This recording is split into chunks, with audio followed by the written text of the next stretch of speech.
அதாவது சில இன்ஃப்ளூயன்சர்ஸ் வளர்றதுன்னு வச்சுட்டு இருக்காங்க.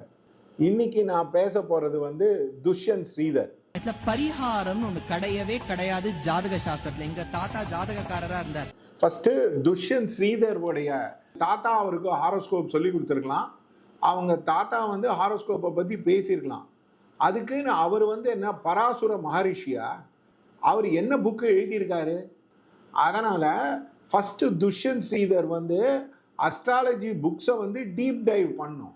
அரகுற ஞானம், ஹாஃப் பேக்டா தனக்கு தெரியாத ஒரு விஷயத்த அஸ்ட்ராலஜி பேஷிங் அப்படின்ற ஒரு கான்செப்டை எடுத்து வச்சுக்கிட்டு வளர்றதுன்றது கான்ஸ்டண்டா வச்சுட்டு இருக்காரு. தயவு செய்து ரிக்வெஸ்ட் பண்றேன் துஷ்யந்த் ஸ்ரீதர், உங்களுக்கு தெரிஞ்ச டொமைன் ராமாயணம் பண்ணுங்க, கதா காலட்சேபம் பண்ணுங்க. தேவையில்லாம பரிகாரம்லாம் பத்தி பேசாதீங்க. பரிகாரம்ன்றது வருஷ கணக்கா இருக்கக்கூடிய ஒரு விஷயம், ஆண்டாண்டா இருக்கக்கூடிய விஷயம்.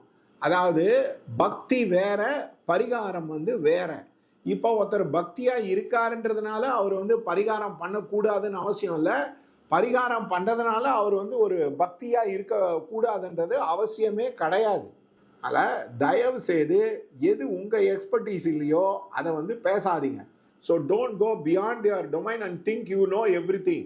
There are many things in life you have never understood. Thank you.